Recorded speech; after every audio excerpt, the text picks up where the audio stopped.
ਗੈਂਗਸਟਰਾਂ ਦੇ ਖਿਲਾਫ ਐਨਆਈਏ ਦਾ ਵੱਡਾ ਐਕਸ਼ਨ। ਦਿੱਲੀ ਤੋਂ ਲੈ ਕੇ ਪੰਜਾਬ ਤੱਕ ਛਾਪੇਮਾਰੀ, ਹਰਿਆਣਾ ਅਤੇ ਰਾਜਸਥਾਨ ਦੇ ਵਿੱਚ ਵੀ ਚੱਲ ਰਹੀ ਰੇਡ। ਹਰਿਆਣਾ ਵਿੱਚ ਲਾਰੈਂਸ ਅਤੇ ਕੌਸ਼ਲ ਗਰੁੱਪ ਦੇ ਗੈਂਗਸਟਰਾਂ ਦੇ ਠਿਕਾਣੇ ਤੇ ਛਾਪਾ, ਸ਼ਾਰਪ ਸ਼ੂਟਰਾਂ ਦੇ ਪਰਿਵਾਰਾਂ ਤੋਂ ਕੀਤੀ ਜਾ ਰਹੀ ਪੁੱਛਗਿੱਛ। ਬਠਿੰਡਾ ਵਿੱਚ ਕਬੱਡੀ ਪ੍ਰਮੋਟਰ ਜੱਗਾ ਜੰਡੀਆ ਦਾ ਖੰਗਾਲਿਆ ਜਾ ਰਿਹਾ ਮਕਾਨ। कल रात तो जम्मू कश्मीर बॉर्डर से डटे सिमरनजीत सिंह मान, पुलिस वालों रोके जाने के खिलाफ दे रहे धरना। अशांति फैलने का खदशा जता के मान नूं नहीं दी गई एंट्री। केजरीवाल के बयान से बवाल जारी, सियासी विरोधियों तो बाद भगत सिंह के परिवार ने भी जताया सख्त एतराज। शहीद आजम के नाम से सियासत ना करने की दी नसीहत, कहा क्रिमिनल केसां का सामना कर रहे लोग भगत सिंह की पैरों के धूड़ के बराबर भी नहीं। साबका मंत्री सुंदर श्याम अरोड़ा रिश्वत मामले में मोहाली का वड्डा बिल्डर तलब। सूत्रों के मुताबिक बिल्डर ने रिश्वत के पैसों का किया सी इंतजाम। अज विजिलेंस टीम करेगी पुछगिछ। फरार गैंगस्टर दीपक टीनू की गर्लफ्रेंड की अज मानसा कोर्ट के पेशी। 4 दिनों के पुलिस रिमांड में सी जतिंदर कौर, गैंगस्टर की भजन की सी मदद। आरपीजी अटैक के मुख मुलजम चढ़त सिंह अज मोहाली कोर्ट में पेश करेगी पुलिस। अज खत्म हो रहा 5 दिन का रिमांड। मुंबई तो किया गया सी चढ़त सिंह गिरफ्तार। 4 दिनों के अमृतसर के तीजा पाकिस्तानी ड्रोन धराशाई। बीएसएफ ने सरहदी पिंड कलम डोगर के डिग्या ड्रोन, 2.5 किलो हैरोइन जब्त। अंबाला में कार सवार शख्स की शरेआम गुंडागर्दी। हाईवे ते पुलिस मुलाजम के नाल कीती कुटमार ते पाड़ी वर्दी। खुद बाइक नूं टक्कर मार के पुलिस के नाल उलझा सी कार सवार। पंजाब यूनिवर्सिटी स्टूडेंट यूनियन की चोण के लिए वोटिंग जारी। अज शाम नूं ही आउणगे नतीजे। 2 साल बाद पीयू विच हो रही ने विद्यार्थी चोणां। लहरागगा में चालू होगा देश का सब तो बड़ा बायो एनर्जी प्लांट। शामी 5 बजे सीएम भगवंत मान करेंगे उद्घाटन। साल दे विच 1 लाख टन पराली के निपटारे का दावा।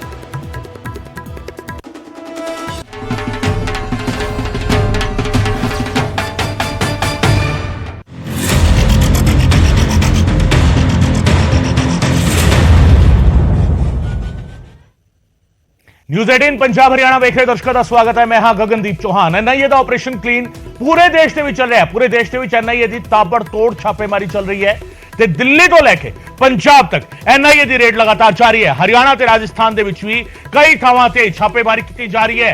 दिल्ली तो लैके पंजाब तक एनआईए की रेड जिहड़ा है इस वेले चल रही है ते इस दे नाल ही हरियाणा ते राजस्थान दे विच भी ये रेड चल रही है। एनआईए पूरे देश दे विच ਵੱਖ-ਵੱਖ ਥਾਵਾਂ ਤੇ ਗੈਂਗਸਟਰਾਂ ਦੇ ਟਿਕਾਣਿਆਂ ਤੇ ਰੇਡ ਕਰ ਰਹੀ ਹੈ, ਛਾਪੇਮਾਰੀ ਕਰ ਰਹੀ ਹੈ। ਦਸਤਾਵੇਜ਼ ਇਕੱਠੇ ਕੀਤੇ ਜਾ ਰਹੇ ਨੇ, ਖੰਗਾਲੇ ਜਾ ਰਹੇ ਨੇ, ਪਰਿਵਾਰਾਂ ਦੇ ਨਾਲ ਪੁੱਛਗਿੱਛ ਕੀਤੀ ਜਾ ਰਹੀ ਹੈ ਔਰ ਇਸ ਸਭ ਦੇ ਵਿਚਾਲੇ ਜਿਹੜਾ ਹੈਗਾ लगातार अपडेट्स सामने आ रही ने। गैंगस्टਰਾਂ ਦੇ ਜਾਣਕਾਰਾਂ ਦੇ ਟਿਕਾਣੇ ਤੇ ਵੀ ਰੇਡ ਕੀਤੀ ਗਈ ਹੈ। ਗੈਂਗਸਟਰਾਂ ਦੀ ਮਦਦ ਕਰਨ ਵਾਲਿਆਂ ਤੇ ਵੀ ਸ਼ਿਕੰਜਾ ਕੱਸਿਆ ਜਾ ਰਿਹਾ ਹੈ। ਲਾਰੈਂਸ ਅਤੇ ਕੌਸ਼ਲ ਗੈਂਗ ਦੇ ਗੁਰਗਿਆਂ ਤੇ ਟਿਕਾਣਿਆਂ ਤੇ ਰੇਡ ਕੀਤੀ ਗਈ ਹੈ ਹਰਿਆਣਾ ਦੇ ਵਿੱਚ ਔਰ ਇਸੇ ਤਰੀਕੇ ਪੰਜਾਬ ਦੇ ਵਿੱਚ ਵੀ ਰੇਡ ਕੀਤੀ ਗਈ ਹੈ ਵੱਖ-ਵੱਖ ਥਾਵਾਂ ਤੇ। ਤਸਵੀਰਾਂ ਜਿਹੜੀਆਂ ਨੇ ਉਹ ਸਾਹਮਣੇ ਆਈਆਂ ਨੇ। ਐਨਆਈਏ ਦੀ ਟੀਮ ਜਿਹੜਾ ਹੈਗਾ ਗੈਂਗਸਟਰਾਂ ਦੇ ਘਰਾਂ ਤੇ, ਗੈਂਗਸਟਰਾਂ ਦੇ ਟਿਕਾਣਿਆਂ ਤੇ ਛਾਪੇਮਾਰੀ ਕਰ ਰਹੀ ਹੈ ਔਰ ਇਸ ਸਭ ਦੇ ਵਿਚਾਲੇ लगातार बरामदगी का सिलसिला भी जारी है। जो कुछ बरामद हो रहा है इस रेड के दौरान वो भी अपने आप में हैरान करने वाला है कि कुछ बरामदगियां हो रही ने, किस तरीके इस रेड को अंजाम दिता जा रहा है और इस रेड का मतलब क्या है, क्योंकि ये रेड जी है एक कड़ी का दूजा पार्ट है। पहला भी तुहानूं याद होएगा कि एनआईए ने ਵੱਖ-ਵੱਖ ਥਾਵਾਂ ਤੇ तकरीबन 50 ਤੋਂ ਵਧੇਰੇ ਟਿਕਾਣੇ ਅਜਿਹੇ ਸੀਗੇ ਜਿੱਥੇ एनआईए ने रेड ਕੀਤੀ ਸੀ। ਲਾਰੈਂਸ ਬਿਸ਼ਨੋਈ ਦਾ ਘਰ ਹੋਵੇ, नरेश चौधरी और कौशल चौधरी का घर होवे या बाकी दे गैंगस्टर भुप्पी राणा का घर होवे, उन्हां सारिਆਂ ਦੇ ਘਰਾਂ ਵਿੱਚ ਜਾ ਕੇ ਦबिश ਦਿੱਤੀ ਸੀਗੀ, ਉੱਥੇ ਰੇਡ ਕੀਤੀ ਸੀ, ਪਰਿਵਾਰਾਂ ਦੇ ਨਾਲ ਪੁੱਛਗਿੱਛ ਕੀਤੀ ਸੀ, बैंक ਖਾਤਿਆਂ ਦੀ ਡਿਟੇਲ ਜਿਹੜਾ ਹੈਗਾ ਉਹ ਮੰਗੀ ਗਈ ਸੀ, प्रॉपर्टी की पैमाइश बकायदा की गई सी, किन्ने एरिया दे विच प्रॉपर्टीज बनिया हुई ने, घर बनया तो किन्ने एरिया च बनया होया है, जायदाद हैगी है तो किन्नी हैगी है, इस तरीके से डाटा जिहड़ा हैगा वो इकट्ठा किया गया सी ते सब दे विचाले बठिंडा दे विच भी एनआईए की छापेमारी जारी है। शहर दे विच 3 थावां ते एनआईए की रेड चल रही है। पिंड जंडिया दे विच कबड्डी प्रमोटर जग्गा जंडिया के घर छापा मारिया एनआईए ने। एनआईए की 25 तो वध लोगों की टीम मौजूद है। खंगालिया जा रहा और जग्गा जंडिया का घर तुहानूं दस दईए कबड्डी प्रमोटर है जग्गा जंडिया।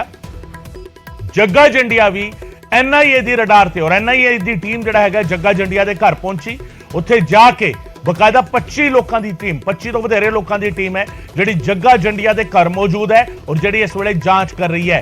जांच करेगी परिवार ਦੇ ਨਾਲ ਪੁੱਛਗਿੱਛ ਕਰੇਗੀ, ਜਾਇਦਾਦ ਦੇ ਬਾਰੇ ਵੇਰਵਾ ਇਕੱਠਾ ਕਰੇਗੀ, ਬੈਂਕ ਖਾਤਿਆਂ ਦੀ ਡਿਟੇਲ ਜਿਹੜੀ ਹੈਗੀ ਉਸ ਦੇ ਬਾਰੇ ਜਾਣਕਾਰੀ ਲਵੇਗੀ। ਕਿਉਂਕਿ NIA ਹੁਣ ਪੂਰੇ ਦੇਸ਼ ਦੇ ਵਿੱਚ ਜਿਹੜਾ ਸਭ ਤੋਂ ਵੱਡਾ ਚੈਲੰਜ ਆਇਆ ਸੀਗਾ ਕਿ ਗੈਂਗਸਟਰ ਤੇ ਟੈਰਰਿਸਟ ਦਾ ਨੈਕਸਸ ਇੱਕ ਬਣਦਾ ਜਾ ਰਿਹਾ ਹੈ, ਉਸ ਨੈਕਸਸ ਨੂੰ ਕਿਵੇਂ ਤੋੜਿਆ ਜਾਵੇ ਔਰ ਉਸੇ ਨੈਕਸਸ ਨੂੰ ਤੋੜਨ ਦੇ ਲਈ NIA ਨੇ ਜਿਹੜਾ ਸ਼ਿਕੰਜਾ ਕੱਸਣਾ ਸ਼ੁਰੂ ਕੀਤਾ ਹੈ। ਸਭ ਤੋਂ ਪਹਿਲਾਂ ਗੈਂਗਸਟਰਸ ਨੂੰ ਫਾਈਨੈਂਸ਼ੀਅਲੀ ਮਦਦ ਕਿੱਥੋਂ ਮਿਲਦੀ ਹੈ, ਗੈਂਗਸਟਰਸ ਦੇ ਕੋਲ ਪੈਸਾ ਕਿੱਥੋਂ ਆਉਂਦਾ ਹੈ ਔਰ ਉਸ ਪੈਸੇ ਨੂੰ ਕਿਹੜੀ ਥਾਂ ਤੇ ਇਨਵੈਸਟ ਕੀਤਾ ਜਾਂਦਾ ਹੈ, ਉਹ ਸਾਰੀ ਡਿਟੇਲ NIA ਇਕੱਠੀ ਕਰੀ ਹੈ। ਕਿਤੇ ਨਾ ਕਿਤੇ ਪਿਛਲੀ ਰੇਡ ਵੇਲੇ ਵੀ ਅਸੀਂ ਗੱਲ ਕੀਤੀ ਸੀ ਕਿ ਇਹ ਕੋਸ਼ਿਸ਼ ਇਹ ਹੈਗੀ ਹੈ ਕਿ ਫਾਈਨੈਂਸ਼ੀਅਲ ਕਰੰਚ ਜਿਹੜਾ ਹੈਗਾ ਉਹ ਗੈਂਗਸਟਰਸ ਦੇ ਉੱਤੇ ਪਾਇਆ ਜਾਵੇ, ਯਾਨੀ ਆਰਥਿਕ ਤੌਰ ਤੇ ਗੈਂਗਸਟਰਸ ਨੂੰ ਕਮਜ਼ੋਰ ਕੀਤਾ ਜਾਵੇ। ਉਹ ਕੋਸ਼ਿਸ਼ ਜਿਹੜਾ ਹੈਗਾ NIA ਵੱਲੋਂ ਕੀਤੀ ਜਾ ਰਹੀ ਹੈ। ਤੇ ਪਿੰਡ ਜੰਡੀਆਂ ਦੇ ਵਿੱਚ NIA ਦੀ 25 ਲੋਕਾਂ ਦੀ ਟੀਮ ਮੌਜੂਦ ਹੈ। ਮੇਰੇ ਸਹਿਯੋਗੀ ਸੂਰਜ ਭਾਨ ਮੇਰੇ ਨਾਲ ਜੁੜ ਰਹੇ ਨੇ। ਤਸਵੀਰਾਂ ਅਸੀਂ ਦੇਖ ਪਾ ਰਹੇ ਹਾਂ। ਸੂਰਜ, NIA ਦੀ ਟੀਮ ਜਿਹੜੀ ਹੈਗੀ 25 ਤੋਂ ਵਧੇਰੇ ਲੋਕਾਂ ਦੀ ਟੀਮ ਪਹੁੰਚੀ ਹੈ ਪਿੰਡ ਜੰਡੀਆਂ। ਜੱਗਾ ਜੰਡੀਆਂ ਦੇ ਘਰੇ ਰੇਡ ਕੀਤੀ ਜਾ ਰਹੀ ਹੈ। ਜੱਗਾ ਜੰਡੀਆਂ ਕੌਣ ਹੈ ਔਰ ਕਿਉਂ ਉਸ ਦੇ ਘਰ ਰੇਡ ਹੋ ਰਹੀ ਹੈ, ਸਾਡੇ ਦਰਸ਼ਕਾਂ ਨੂੰ ਦੱਸੋ। देखो NIA ਦੀ ਟੀਮ ਨੇ ਦਬਸ਼ ਦਿੱਤੀ ਹੈ ਪਿੰਡ ਜੰਡੀਆਂ ਦੇ ਵਿੱਚ। ਇੱਕ ਵਾਰ ਤੁਹਾਨੂੰ ਤਸਵੀਰਾਂ ਜ਼ਰੂਰ ਦਿਖਾ ਦਿਆਂ ਕਿ ਆਖਿਰਕਾਰ ਮਾਹੌਲ ਕੀ ਹੈ ਇਸ ਘਰ ਦੇ ਬਾਹਰ ਔਰ ਕਿੰਨੀ ਵੱਡੀ ਗਿਣਤੀ ਦੇ ਵਿੱਚ ਇਹ ਰੇਡ ਹੈ ਔਰ ਕਿੰਨੇ ਅਧਿਕਾਰੀ ਇੱਥੇ ਪਹੁੰਚੇ ਨੇ। 25 ਦੇ ਜ਼ਿਆਦਾ ਅਧਿਕਾਰੀ ਨੇ ਜਿਹੜੇ ਇਸ ਜਗ੍ਹਾ ਦੇ ਉੱਪਰ ਪਹੁੰਚੇ ਨੇ। ਔਰ ਜੇ ਗੱਲ ਕੀਤੀ ਜਾਵੇ ਪੂਰੇ ਪੰਜਾਬ ਦੇ ਵਿੱਚ 20 ਜਗ੍ਹਾਵਾਂ ਦੇ ਉੱਪਰ ਰੇਡ ਹੈ ਜਿਹੜੀ NIA ਨੇ ਕੀਤੀ ਗਈ। NIA ਦੇ ਸੀਨੀਅਰ ਅਧਿਕਾਰੀਆਂ ਦੇ ਨਾਲ ਸਾਡੀ ਗੱਲਬਾਤ ਹੋਈ ਹੈ, ਉਹਨਾਂ ਨੇ ਇਹੀ ਜਾਣਕਾਰੀ ਦਿੱਤੀ ਹੈ ਕਿ ਬਠਿੰਡਾ ਦੇ ਵਿੱਚ 3 ਜਗ੍ਹਾ ਦੇ ਉੱਪਰ ਦਬਸ਼ ਦਿੱਤੀ ਹੈ। 3 ਜਗ੍ਹਾ ਦੇ ਉੱਪਰ NIA ਨੇ ਰੇਡ ਕੀਤੀ ਹੈ, ਬਠਿੰਡਾ ਸ਼ਹਿਰ और दूसरा जंडिया पिंड ते तीसरा एक होर इलाका है जिस जगह की कन्फर्मेशन होनी है जी बाकी है। 3 जगह के उपर NIA की रेड की गई और NIA की टीम इतने पहुंची है। हालांकि काफ़ी एंगलों से NIA गल कर रही है, साडी सीनियर के नाल गल लगातार हो रही है कि आखिरकार NIA करके रही है। हालांकि अधिकारिक तौर पर पुष्टि है जी नहीं की गई है, पर यही कह रहे हैं कि 2-3 एंगल ने। 3 एंगल ने, गैंगस्टर वाला एंगल है उस पर जाँच की जा रही है, गैंगस्टर के करीबी ने उस पर जाँच की जा रही है, तीसरे आखिरकार फंडिंग है ਜਿਹੜੇ ਪੈਸੇ ਨੇ ਉਹ ਪੈਸੇ ਕਿੱਥੇ ਆ ਰਹੇ ਨੇ। ਇਹਨਾਂ 3 ਐਂਗਲਾਂ ਤੇ NIA ਜਾਂਚ ਕਰ ਰਹੀ ਹੈ। 20 ਜਗ੍ਹਾ ਦੇ ਉੱਪਰ ਰੇਡ NIA ਨੇ ਕੀਤੀ ਗਈ ਹੈ ਕਿਉਂਕਿ ਕਬੱਡੀ ਪ੍ਰਮੋਟਰ ਦੱਸਿਆ ਜਾ ਰਿਹਾ ਜੱਗਾ ਜੰਡੀਆਂ ਦੇ ਘਰ ਪੁਲਿਸ ਹੈ ਜਿਹੜੀ ਪਹੁੰਚੀ ਹੈ, ਲੋਕਲ ਪੁਲਿਸ ਆ NIA ਦੇ ਨਾਲ ਪਹੁੰਚੀ ਹੈ ਔਰ ਤਾਂ ਕਰਕੇ ਇਹੀ ਕੋਸ਼ਿਸ਼ ਕੀਤੀ ਜਾ ਰਹੀ ਕਿ ਆਖਿਰਕਾਰ ਫੰਡਿੰਗ ਹੈ, ਪੈਸਾ ਹੈ, ਉਹ ਪੈਸਾ ਕਿੱਥੋਂ ਆ ਰਿਹਾ। ਹੋਰ तमाम ਐਂਗਲ ਨੇ ਜਿਨ੍ਹਾਂ तमाम ਐਂਗਲਾਂ ਨੂੰ ਖੰਗਾਲਣ ਦੇ ਲਈ NIA ਪਹੁੰਚੀ ਹੈ ਔਰ NIA ਨੇ ਸਵੇਰ 6 ਵਜੇ ਦਬਸ਼ ਇਸ ਪਿੰਡ ਦੇ ਵਿੱਚ ਦਿੱਤੀ ਸੀ ਔਰ 6 ਵਜੇ ਤੋਂ ਰੇਡ ਹੈ ਜਿਹੜੀ NIA ਦੀ ਲਗਾਤਾਰ ਇਸ ਘਰ ਦੇ ਵਿੱਚ ਜਾਰੀ ਹੈ। ਦੱਸ ਰਹੇ ਕਿ ਜੱਗਾ ਜੰਡੀਆਂ ਘਰ ਦੇ ਵਿੱਚ ਮੌਜੂਦ ਨਹੀਂ ਸੀ, ਘਰ ਦੇ ਵਿੱਚ ਮੌਜੂਦ ਨਹੀਂ ਸੀ ਜਾਂ ਮੌਕੇ ਤੇ ਚਲੇ ਗਏ। ਹਾਲਾਂਕਿ ਇਹ ਵੀ ਪੁਸ਼ਟੀ ਨਹੀਂ ਹੈ, ਪਰ ਇਸ ਵੇਲੇ ਅੰਦਰ ਪੁੱਛਗਿੱਛ ਹੈ ਘਰ ਦੇ ਲੋਕਾਂ ਤੋਂ ਹੋ ਰਹੀ ਹੈ, ਬੱਚਿਆਂ ਤੋਂ ਹੋ ਰਹੀ ਹੈ, ਘਰ ਦੇ ਮੈਂਬਰਾਂ ਤੋਂ ਹੋ ਰਹੀ ਹੈ ਔਰ NIA ਇਹ ਖੰਗਾਲਣ ਦੀ ਕੋਸ਼ਿਸ਼ ਕਰ ਰਹੀ ਕਿ ਆਖਿਰਕਾਰ ਜੱਗਾ ਜੰਡੀਆਂ ਕੌਣ ਹੈ ਜੱਗਾ ਜੰਡੀਆਂ ਜਿਸ ਦਾ ਨਾਮ ਕਬੱਡੀ ਦੇ ਵਿੱਚ ਹੈ, ਕਬੱਡੀ ਪ੍ਰਮੋਟਰ ਜੱਗਾ ਜੰਡੀਆਂ ਨੂੰ ਕਿਹਾ ਜਾਂਦਾ। ਤਾਂ ਕਰਕੇ ਹਜੇ NIA ਅੰਦਰ 6 ਵਜੇ ਤੋਂ ਲੈ ਕੇ ਹਿਸਾਬ ਤੁਸੀਂ ਲਾ ਲਓ 10:06 ਹੋ ਗਏ ਹੈਗੇ।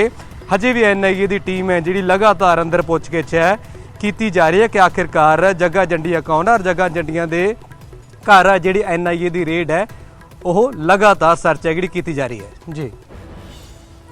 सूरज, की जग्गा जंडिया के खिलाफ कोई अपराधिक मामला दर्ज है, कोई अपराधिक पिछोकड़ भी है या सिर्फ कबड्डी प्रमोटर होने के बाद ही ये सारी कार्रवाई हो रही है या कबड्डी का मैदान जिहड़ा है उस दे विच भी NIA नूं किते ना किते लग रहा है कि कोई ना कोई गड़बड़ी उत्थे भी चल रही है। सूरज, देखो जाहिर तौर पर मामले जरूर दर्ज ने, अपराधिक मामले ने, मामलों का करंट स्टेटस की है। कई बार की होंदा है कि मामले दर्ज हो जाते हैं, लिस्ट लंबी बन जाती है पर बाद दे विच किसी की गवाही नहीं होंदी, कोई एविडेंस नहीं होंदी, कई लोग छुट जाते हैं अपने रसूख के करके। तां करके मामले जरूर दर्ज ने। करंट स्टेटस की गल की जाए हादी उसकी जानकारी लोकल पुलिस तो लैनी बाकी है कि आखिरकार किस कैटागरी का यह बंदा सीगा, आखिरकार किन्ने मामले दर्ज सी और क्यों पुलिस नूं लोड़ींदा सी जग्गा जंडियां। जे हुण दी गल की जाए पिंड दे लोग दसदे ने कि जग्गा जंडियां पहलां नालों ਵਿਹਾਰ ਇਸ ਦਾ ਠੀਕ ਸੀ। ਪਹਿਲਾਂ ਜੋ ਲੜਾਈਆਂ ਝਗੜੇ ਕਰਦਾ ਸੀ ਪਿੰਡ ਦੇ ਵਿੱਚ, ਲੜਾਈਆਂ ਝਗੜੇ ਤੇ ਸ਼ਰਾਬ ਦੀ ਤਸਕਰੀ ਤੱਕ ਦੇ ਵੀ ਇਸ ਦੇ ਉੱਪਰ ਇਲਜ਼ਾਮ ਸੀਗੇ ਕਿਉਂਕਿ ਜੱਗਾ ਜੰਡੀਆਂ ਸ਼ਰਾਬ ਵੇਚਦਾ ਹੈ। ਇਸ ਤਰ੍ਹਾਂ ਦੇ ਇਲਜ਼ਾਮ ਜੱਗਾ ਜੰਡੀਆਂ ਤੇ ਸੀ। ਪਰ ਹੁਣ ਗੱਲ ਕਰੀਏ ਜੱਗਾ ਜੰਡੀਆਂ ਪਿਛਲੇ ਕਾਫੀ ਟਾਈਮ ਤੋਂ ਜੱਗਾ ਜੰਡੀਆਂ ਟਿਕਿਆ ਹੋਇਆ ਹੈ, ਆਪਦੇ ਕੰਮਕਾਜ ਕਰ ਰਿਹਾ ਔਰ ਛੋਟਾ ਜਿਹਾ ਕਿਸਾਨ ਆਪਾਂ ਕਹਿ ਸਕਦੇ। ਨਾਲ ਹੀ ਜੱਗਾ ਜੰਡੀਆਂ ਦੀ ਜ਼ਮੀਨ ਹੈ, ਛੋਟਾ ਜਿਹਾ ਕਿਸਾਨ ਹੈ, 7-8 ਕਿੱਲੇ ਏਕੜ ਔਰ ਇਹ ਘਰ ਹੈ ਜਿਹੜਾ ਜੱਗਾ ਜੰਡੀਆਂ ਦਾ नज़र आ रहा। हालांकि जिस तरह तुहानूं पहला जिक्र किया कि मामले पहला दर्ज सीगे, फिलहाल वो मामलों का करंट स्टेटस की है और आखिरकार किस तरह की अगे कार्रवाई हुई है ਉਹ ਜ਼ਰੂਰ ਦੇਖਣੀ ਦਿਲਚਸਪ ਰਹੂਗੀ। ਤਾਂ ਕਰਕੇ ਤੁਸੀਂ ਵੇਖ ਸਕਦੇ ਹੋ ਘਰ ਦੇ ਜਿਹੜੇ ਲੋਕ ਨੇ ਉਹ ਵੀ ਜ਼ਰੂਰ ਕਦੇ ਬਾਹਰ ਆਉਂਦੇ ਨੇ, ਕਦੇ ਅੰਦਰ ਆਉਂਦੇ ਨੇ। ਤਾਂ ਕਰਕੇ ਤਸਵੀਰਾਂ ਤੁਹਾਨੂੰ ਦਿਖਾ ਰਿਹਾ ਨਿਊਜ਼ 18 ਦੇ ਐਕਸਕਲੂਸਿਵ ਤਸਵੀਰਾਂ ਕਿ ਜੱਗਾ ਜੰਡੀਆਂ ਦੇ ਘਰ NIA ਦੀ ਰੇਡ ਹੈ ਜਿਹੜੀ ਲਗਾਤਾਰ ਜਾਰੀ ਹੈ। सूरज एक आखिरी सवाल सूरज, ਇਹ ਜਿਹੜਾ ਜੱਗਾ ਜੰਡੀਆਂ ਦਾ ਕਬੱਡੀ ਪ੍ਰਮੋਟਰ ਹੋਣ ਦੇ ਨਾਤੇ ਜੇਕਰ ਸਮਝਿਆ ਜਾਵੇ, ਕਿਉਂਕਿ ਪਿਛਲੇ ਦਿਨੀ ਜਦੋਂ ਸੰਦੀਪ ਨੰਗਲ ਅੰਬੀਆ ਦਾ ਮਰਡਰ ਹੋਇਆ ਕਬੱਡੀ ਦੇ ਮੈਦਾਨ ਦੇ ਵਿੱਚ ਕਬੱਡੀ ਖਿਡਾਰੀ ਦਾ, ਉਸ ਵੇਲੇ ਸੰਦੀਪ ਨੰਗਲ ਅੰਬੀਆ ਦੇ ਮਰਡਰ ਦੇ ਵਿੱਚ ਜਿਹੜਾ ਨਾਂ ਆਇਆ ਸੀਗਾ, ਗੈਂਗਸਟਰਸ ਦਾ ਨਾਂ ਜਿਹੜਾ ਹੈਗਾ ਸਾਹਮਣੇ ਆਇਆ ਸੀਗਾ, ਜੱਗੂ ਭਗਵਾਨਪੁਰੀਆ ਦਾ ਨਾਂ ਕਾਫੀ ਸੁਰਖੀਆਂ ਵਿੱਚ ਰਿਹਾ ਸੀਗਾ ਉਸ ਵੇਲੇ। ਔਰ ਇਹ ਵੀ ਜਿਹੜਾ ਹੈਗਾ ਇੱਕ ਲਿੰਕ ਨਿਕਲਦਾ ਨਜ਼ਰ ਆਇਆ ਸੀਗਾ ਕਿ ਗੈਂਗਸਟਰ ਜਿਹੜੇ ਹੈਗੇ ਆ ਉਹ ਕਬੱਡੀ ਪਲੇਅਰਸ ਨੂੰ ਆਪਣੇ ਪ੍ਰੈਸ਼ਰ ਹੇਠ ਲੈਣਾ ਚਾਹੁੰਦੇ ਨੇ, ਜਾਂ ਕਬੱਡੀ ਪਲੇਅਰਸ ਤੇ ਇੱਕ ਦਬਾਅ ਬਣਾਉਣ ਦੀ ਕੋਸ਼ਿਸ਼ ਕਰ ਰਹੇ ਨੇ, ਜਾਂ ਕਬੱਡੀ ਦੇ ਖੇਡ ਦੇ ਵਿੱਚ ਬਲੈਕ ਮਨੀ ਜਿਹੜੀ ਹੈਗੀ ਉਸ ਨੂੰ ਵਾਈਟ ਕਰਨ ਦੀ ਕੋਸ਼ਿਸ਼ ਹੋ ਰਹੀ ਹੈ ਕਬੱਡੀ ਦੇ ਖੇਡ ਦੇ ਮੈਦਾਨ ਦੇ ਜ਼ਰੀਏ। ਕਿ ਉਸ ਤਰ੍ਹਾਂ ਦਾ ਕੋਈ ਲਿੰਕ ਜਿਹੜਾ ਹੈਗਾ ਉਸ ਤਰੀਕੇ ਦਾ ਵੀ ਕੋਈ ਸ਼ੱਕ ਹੈਗਾ NIA ਨੂੰ, ਤਾਂ ਕਰਕੇ ਇਸ ਤਰੀਕੇ ਦੀ ਜਾਂਚ ਹੋ ਰਹੀ ਹੈ? सूरज ਦੇਖੋ, ਸੰਦੀਪ ਨੰਗਲ ਅੰਬੀਆਂ ਦਾ ਜਿਹੜਾ ਕਤਲ ਹੋਇਆ ਸੀ, ਹਾਲਾਂਕਿ ਉਸ ਨੂੰ ਲੈ ਕੇ ਜਾਂਚ ਆ ਜਿਹੜੀ ਵੱਖਰੇ ਤੌਰ ਤੇ ਜਾਰੀ ਹੈ। ਹਾਲਾਂਕਿ ਇਹ ਕਿਸ ਮਾਮਲੇ ਨੂੰ ਲੈ ਕੇ ਪੁੱਛਗਿੱਛ ਹੋ ਰਹੀ ਹੈ, ਕਬੱਡੀ ਨੂੰ ਲੈ ਕੇ ਪੁੱਛਗਿੱਛ ਹੋ ਰਹੀ ਹੈ, ਫੰਡਿੰਗ ਨੂੰ ਲੈ ਕੇ ਪੁੱਛਗਿੱਛ ਹੋ ਰਹੀ ਹੈ, ਲਿੰਕ ਕੀ ਨੇ ਜਾਂ ਕਿਸ ਚੀਜ਼ ਨੂੰ ਲੈ ਕੇ ਪੁੱਛਗਿੱਛ ਹੋ ਰਹੀ ਹੈ, ਫਿਲਹਾਲ ਅਜੇ ਇਹ ਕਲੀਅਰ ਹੋਣਾ ਬਾਕੀ ਹੈ। ਪਰ ਇਹ ਜ਼ਰੂਰ ਹੈ ਕਿ NIA ਦੀ ਜਾਂਚ ਆ ਸਵੇਰ 6 ਵਜੇ ਤੋਂ ਲਗਾਤਾਰ ਚੱਲ ਰਹੀ ਹੈ ਔਰ ਅੱਗੇ ਵੀ ਜਾਂਚ ਜਾਰੀ ਹੈ। ਆਪਾਂ ਘਰਦਿਆਂ ਨਾਲ ਗੱਲਬਾਤ ਕਰਦੇ ਹਾਂ। ਬਾਪੂ ਜੀ, ਜੱਗਾ ਕਿੱਥੇ ਸੀਗਾ ਇਸ ਟਾਈਮ? ਘਰੇ ਆ ਕਿ ਤੇ ਬਾਹਰ ਹੈ? ਔਰ ਕੀ ਕਹੋਗੇ ਪਤਾ ਨਹੀਂ, ਉਹ ਸਾਲਾ ਸਰ ਗਏ ਸੀ। ਕੀ ਕਹਿ ਰਿਹਾ, ਕਿਉਂ ਪਰੇਸ਼ਾਨ ਕਰ ਰਿਹਾ ਤੁਹਾਨੂੰ, ਇਹ ਕੀ ਜੀ- ਲੱਗ ਰਿਹਾ ਹੈਗਾ? ਇਹ ਜੀ ਸੰਦੀਪ ਅੰਮੀਆਂ ਦਾ ਜਿਹੜਾ ਕਤਲ ਹੋਇਆ ਸੀ, ਨਾਲ ਹੀ ਇਹਨੂੰ ਮਾਰਨਾ ਸੀ ਉਹਨਾਂ ਨੇ। ਅੱਛਾ। ਹਾਂ, ਨਾਲ ਹੀ ਇਹਨੂੰ ਮਾਰਨਾ ਸੀ। ਫਿਰ ਪੁਲਿਸ ਵਾਲਿਆਂ ਨੇ ਦੱਸਤਾ ਜੱਗਾ ਆਪਦਾ ਬਚਾਅ ਰੱਖਿਆ ਕਰ। ਤੁਹਾਡਾ ਕੀ ਲੱਗਦਾ ਜੱਗਾ? ਪਿੰਡ ਚੋਂ ਮੈਂ ਉਹਦਾ ਚਾਚਿਆਂ ਦੇ ਤੌਰ ਤੇ ਲੱਗਦਾ।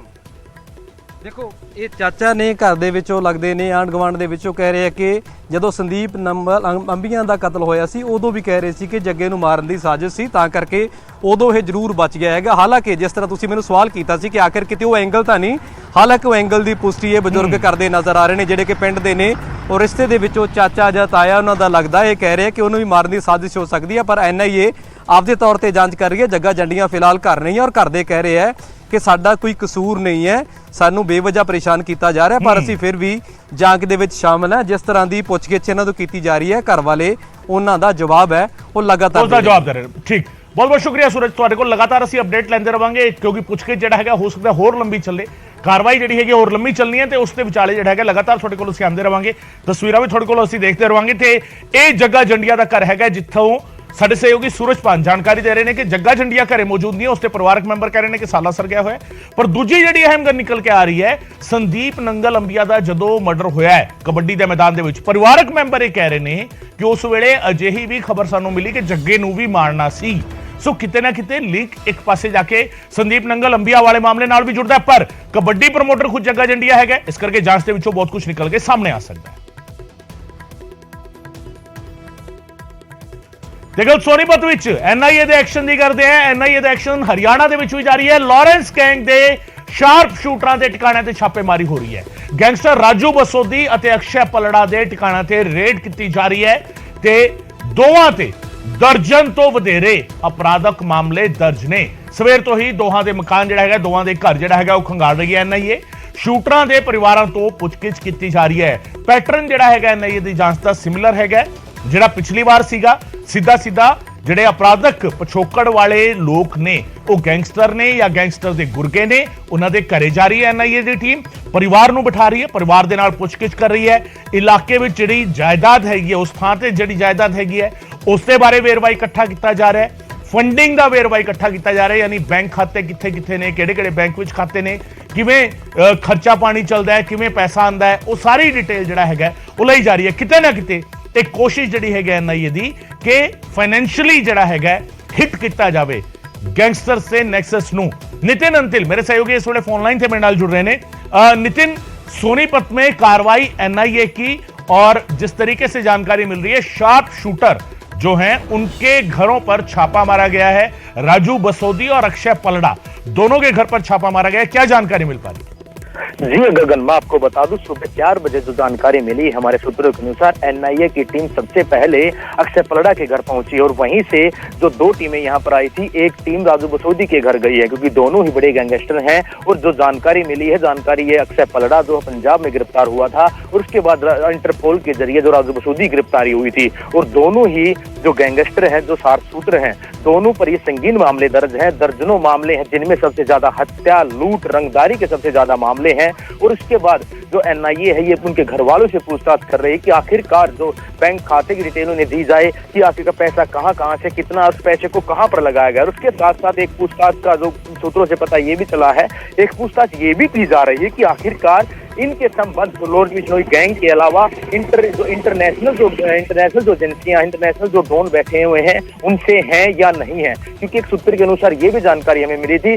जो इंटरपोल के जरिए राजू बसोदी जो गिरफ्तार हुआ कि उसके संबंध जो है एक इंटरनेशनल जो गैंग है उसके साथ है। तो कहीं ना कहीं इन दोनों के घर वालों से पूछताछ की जा रही है। और एक पहलू ये भी एक नया निकल कर आया कि इंटरनेशनल एजेंसियों से संबंध है या नहीं, और उसके साथ साथ अवैध संबंधी का खाता कितना है और कितनी जानकारी इनसे जो परिवार उनको देता है ना, ये वो तो जानकारी हमें नहीं मिलेगी। लेकिन सुबह 4 बजे से परिवार जो आसपास जो रह रहा है उनसे एनआईए पूछताछ कर रही है। जी गगन।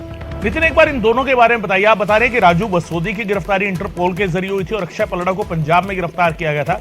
इनके बारे में क्या जानकारी, किस तरह का इनका आपराधिक बैकग्राउंड जो रहा है? जी बिल्कुल, अगर अक्षय पलड़ा की बात कर ली जाए तो एक 15 साल की आयु में ही अक्षय पलड़ा ने एक दोस्त था उसके गांव में ही, और उसके जो गांव के ही रहने वाले एक व्यक्ति की रात के सोते समय गांव में ही हत्या कर दी थी। उसके बाद उसने प्रॉपर्टी डीलर को मौत के घाट उतारा। एक खरखोदा में जो एरिया वहां पर उसने हत्या की वारदात को अंजाम दिया।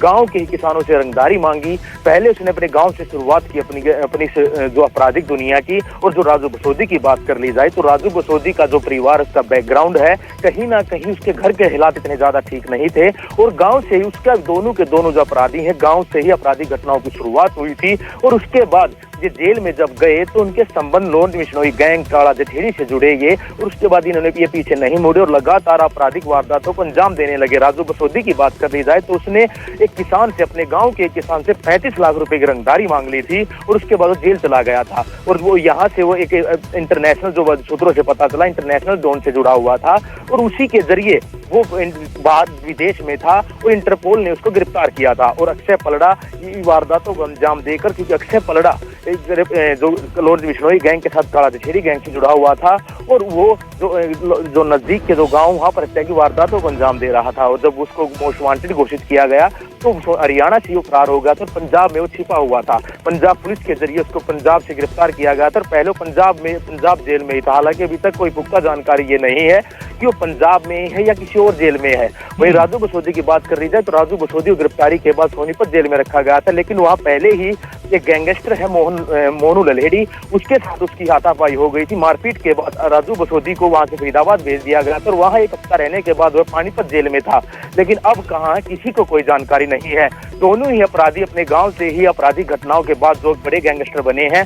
लेकिन इन गैंगस्टरों के बनने के बाद इनकी जो रंगदारी का जो पैसा था वो कहां पर लगाया गया है, कितनी इनकी प्रॉपर्टी और किस किस से संबंध है, इसकी पूछताछ के लिए एनआईए टीम आज गगन इनके घरों में और इनके गांव में पहुंची हुई है। जी बिल्कुल नितिन, आपसे हम लगातार जानकारी लेते रहेंगे। बहुत बहुत शुक्रिया इस तमाम जानकारी के लिए। नितिन अंतिल मेरे सहयोगी जिन्होंने विस्तार ਦੇ ਵਿੱਚ ਦੱਸਿਆ ਕਿ ਦੋਵੇਂ ਗੈਂਗਸਟਰ ਰਾਜੂ ਬਸੋਦੀ ਦੀ ਗੱਲ ਕਰ ਲਈ ਜਾਵੇ, ਅਕਸ਼ੈ ਪਲੜਾ ਦੀ ਗੱਲ ਕਰ ਲਈ ਜਾਵੇ, बैकग्राउंड की है। अक्षय पलड़ा ते राजू बसोदी दोवें अपने पिंड तो ही अपनी अपराधिक दुनिया की शुरुआत करते हैं। पिंडवाणा दे विच कुछ कतल शुरुआती और उस तो बाद रंगदारी मंगण का सिलसिला अपने पिंड के लोगों तो ही जबरन वसूली शुरू की और उस तो बाद सुर्खियां दे विच आए और दोवें फिलहाल जेल दे विच ने। हालांकि किहड़े जेल दे विच ने यह हजे पक्के तौर पर नहीं कहा जा सकता। जो गिरफ्तारी हुई सी तो दोवां नूं वख-वख थावां ते अक्षय पलड़ा की गिरफ्तारी पंजाब तो हुई सी और राजू बसोदी नूं फड़िया गया सी इंटरपोल के राही ते इंटरपोल के राही फड़ के उसनूं सोनीपत जेल दे विच रखा गया सी। उस तो बाद उसनूं पानीपत भी रखा गया और उस तो बाद हुण जिस तरीके कार्रवाई हो रही है, यानी किते ना किते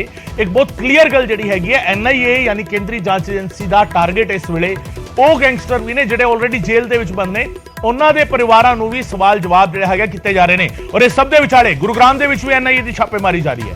ਗੈਂਗਸਟਰ ਕੌਸ਼ਲ ਚੌਧਰੀ ਦੇ ਸ਼ੂਟਰਾਂ ਤੇ ਜਿਹੜਾ ਹੈਗਾ ਰੇਡ ਕੀਤੀ ਜਾ ਰਹੀ ਹੈ। ਸ਼ੂਟਰ ਸੰਦੀਪ ਦੇ ਭਰਾ ਦੇ ਘਰ ਤੇ ਐਨਆਈਏ ਨੇ ਰੇਡ ਕੀਤੀ ਹੈ। ਨਾਰਪੁਰ ਰੂਪਾ ਇਲਾਕੇ ਦੇ ਵਿੱਚ ਤੜਕੇ ਤੋਂ ਇਹ ਰੇਡ ਜਾਰੀ ਹੈ। ਅਨਿਲ ਤੇ ਕਰਤਾਰ ਦੇ ਟਿਕਾਣਿਆਂ ਤੇ ਵੀ ਰੇਡ ਕੀਤੀ ਜਾ ਰਹੀ ਹੈ। ਪਿਛਲੀ ਵਾਰੀ ਐਨਆਈਏ ਗੈਂਗਸਟਰ ਕੌਸ਼ਲ ਚੌਧਰੀ, ਅਮਿਤ ਡਾਗਰ ਦੇ ਘਰ ਤੇ ਵੀ ਰੇਡ ਕਰ ਚੁੱਕੀ ਹੈ ਤੇ ਹੁਣ ਜਿਹੜਾ ਹੈਗਾ ਗੈਂਗਸਟਰ ਕੌਸ਼ਲ ਚੌਧਰੀ ਦੇ ਸ਼ੂਟਰਾਂ ਤੇ ਇਹ ਕਾਰਵਾਈ ਐਨਆਈਏ ਦੀ ਜਾਰੀ ਹੈ। ਪਿਛਲੀ ਵਾਰ ਐਨਆਈਏ ਨੇ ਗੈਂਗਸਟਰ ਕੌਸ਼ਲ ਚੌਧਰੀ ਤੇ ਅਮਿਤ ਡਾਗਰ ਦੇ ਘਰੇ ਰੇਡ ਕੀਤੀ ਸੀ ਤੇ ਇਸ ਵਾਰ ਜਿਹੜਾ ਹੈਗਾ ਅਨਿਲ ਕਰਤਾਰ ਦੋਵਾਂ ਦੇ ਇਲਾਕੇ ਤੇ ਨਾਹਰਪੁਰ ਰੂਪਾ ਇਲਾਕੇ ਦੇ ਵਿੱਚ ਰੇਡ ਕੀਤੀ ਜਾ ਰਹੀ ਹੈ ਸ਼ੂਟਰ ਸੰਦੀਪ ਦੇ ਭਰਾ ਦੇ ਘਰ ਤੇ ਇਹ ਪੂਰੀ ਦੀ ਪੂਰੀ ਕਾਰਵਾਈ ਜਿਹੜਾ ਹੈਗਾ ਗੁरुग्राम ਦੇ ਵਿੱਚ ਚੱਲ ਰਹੀ है। धर्मवीर शर्मा मेरे सहयोगी इस वे मेरे फोन लाइन से जुड़ रहे हैं। धर्मवीर, क्या जानकारी मिल पा रही है इन गैंगस्टर्स के बारे में, इन शार्प शूटर्स के बारे में जिनके घर इस वक्त एनआईए मौजूद है और अपनी कार्रवाई को अंजाम दे रही है, और कितनी देर से ये कार्रवाई चल रही है? धर्मवीर बिल्कुल, देखिए सुबह के समय से ये एनआईए की जो टीम है वो यहाँ मौजूद है। उनके साथ गुरुग्राम पुलिस और क्राइम ब्रांच के जो लोग हैं वो भी मौजूद हैं। आज की जो रेड है वो जो गैंगस्टर जो कौशल है उसके जो शार्प शूटर हैं अनिल और करतार, उसके ठिकानों पर ये रेड की जा रही है। करतार के घर पर इस वक्त जो है एनआईए की टीम मौजूद है। हालांकि अनिल के घर पर ताला लगा हुआ है, कोई है नहीं, वो वहाँ से फरार होता है, परिवार परिजन वहाँ पर है नहीं। तो फिलहाल जो रेड है वो अनिल और करतार दोनों के ठिकानों पर आज सुबह की गई थी। इससे पहले जब रेड की गई थी एनआईए की तरफ से, तब उस वक्त गैंगस्टर कौशल के अलावा जो अमित डागर है उसके घर पर भी रेड की गई थी, और जो गैंगस्टर कौशल का शूटर है बंदर सुनील, उसके घर पर भी ये रेड की गई थी। फिलहाल आज दो जो गैंगस्टर्स के जो शूटर्स हैं उनके घर पर ये रेड चल रही है। वैसे ही ये रेड चल रही है, कई इलाकों में ये रेड की जा रही है पूरे हरियाणा और पंजाब के। आज गुरुग्राम में भी इन दो जगहों पर छापेमारी चल रही है। जी, बहुत बहुत शुक्रिया धर्मवीर इस तमाम जानकारी के लिए। धर्मवीर शर्मा मेरे सहयोगी जानकारी दे रहे सन। गुरुग्राम ਦੇ ਵਿੱਚ ਐਨਆਈਏ ਦੀ ਛਾਪੇਮਾਰੀ ਜਾਰੀ ਹੈ। ਅਨਿਲ ਦੇ ਘਰ ਹਾਲਾਂਕਿ ਕੋਈ ਨਹੀਂ ਮਿਲਿਆ, ਪਰ ਕਰਤਾਰ ਦੇ ਘਰ ਜਿਹੜਾ ਹੈਗਾ ਇਸ ਵੇਲੇ ਰੇਡ ਕੀਤੀ ਜਾ ਰਹੀ ਹੈ ਐਨਆਈਏ ਦੇ ਵੱਲੋਂ, ਔਰ ਸਵੇਰ ਤੋਂ ਹੀ ਲਗਾਤਾਰ ਇਸ ਕਾਰਵਾਈ ਨੂੰ ਅੰਜਾਮ ਦੇ ਰਹੀ ਹੈ ਐਨਆਈਏ।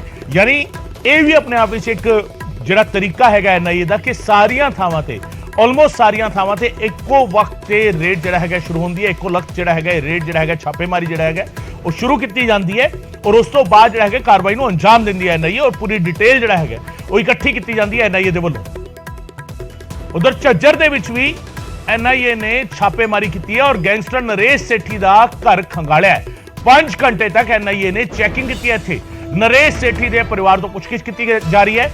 तिहाड़ जेल ਦੇ ਵਿੱਚ ਹੈ ਬੰਦ ਨਰੇਸ਼ ਸੇਠੀ, ਇਹ ਜਿਹੜਾ ਗੈਂਗਸਟਰ ਹੈ। ਕਤਲ ਫਿਰੌਤੀ ਸਣੇ ਕਈ ਅਪਰਾਧਿਕ ਮਾਮਲੇ ਉਸ ਦੇ ਖਿਲਾਫ ਦਰਜ ਨੇ। ਲਾਰੈਂਸ ਬਿਸ਼ਨੋਈ ਗੈਂਗ ਦੇ ਨਾਲ ਵੀ ਇਸ ਦਾ ਲਿੰਕ जुड़दा रहा है। प्रदीप धनखड़ मेरे सहयोगी मेरे नाल फोन लाइन से इस वेले जुड़ रहे हैं। प्रदीप, नरेश सेठी नाम के अपराधी के घर एनआईए की रेड, क्या जानकारी मिल पाई? जी बिल्कुल, नरेश सेठी कुख्यात बदमाश हैं झज्जर की, और इनके घर एनआईए की रेड पड़ी है। एनआईए के 3 अधिकारी सुबह सवेरे इनके घर पर पहुंचे थे। लोकल पुलिस के काफी सारे कर्मचारी और डीएसपी लेवल के एक अधिकारी भी इसके घर पर रेड के दौरान मौजूद रहे हैं। करीब 5 घंटे तक एनआईए की टीम ने पूछताछ की है। नरेश सेठी फिलहाल दिल्ली की तिहाड़ जेल में बंद है। उस पर हत्या के प्रयास और लूट जैसे संगीन आपराधिक मामले दर्ज हैं। फिलहाल उसके परिजनों से पूछताछ करने की कोशिश एनआईए की टीम ने की है। अपराधी के बैंक डिटेल और उसकी संपत्ति का ब्यौरा भी इकट्ठा करने की कोशिश की गई है। इतना ही नहीं, उससे किस किस गैंग के साथ संबंध है ये पूछताछ भी परिजनों से फिलहाल की गई है। एनआईए के अधिकारियों ने हालांकि मीडिया से दूरी बनाए रखी है, किसी तरीके के सवाल का जवाब उन्होंने नहीं दिया। ये रेड करीब 5 घंटे तक चली। फिलहाल ये रेड खत्म हो चुकी है। मैं बताना चाहूंगा कि पिछले लंबे समय से एनआईए की टीम लगातार हरियाणा और पंजाब में अपराधियों के घरों पर छापेमारी कर रही है। उनके संपर्क जिन लोगों के साथ उनके यहाँ भी छापेमारी की जा रही है। फिलहाल कयास यही लगाया जा रहा है कि अपराधियों का आपस में जो तालमेल है उसको खत्म करने की कोशिश एनआईए की टीम लगातार कर रही है। लेकिन अब देखना ये होगा कि इन रेड के बाद क्या कुछ निकलकर सामने आता है। फिलहाल एनआईए की टीम ने फिलहाल कुछ भी नहीं बताया है कि एनआईए की इस रेड का आखिर मकसद क्या था, लेकिन यही कयास लगाया जा रहा है क्योंकि लॉरेंस बिश्नोई गैंग के साथ नरेश सेठी के संपर्क थे और काफी सारी अन्य गैंग के साथ भी इसके उठना बैठना था गैंगस्टरों के साथ। तो फिलहाल उनके आपस में तालमेल का पता करने की कोशिश एनआईए की टीम कर रही है। जी बहुत बहुत शुक्रिया प्रदीप इस तमाम जानकारी के लिए। प्रदीप धनखड़ मेरे सहयोगी जानकारी दे रहे सन। झज्जर विच नरेश सेठी ना दे बदमाश ने कर जिहड़ा हैगा ਇਹ ਕਾਰਵਾਈ ਜਿਹੜਾ ਹੈਗਾ ਕੀਤੀ ਜਾ ਰਹੀ ਹੈ ਐਨਆਈ ਦੇ ਵੱਲੋਂ।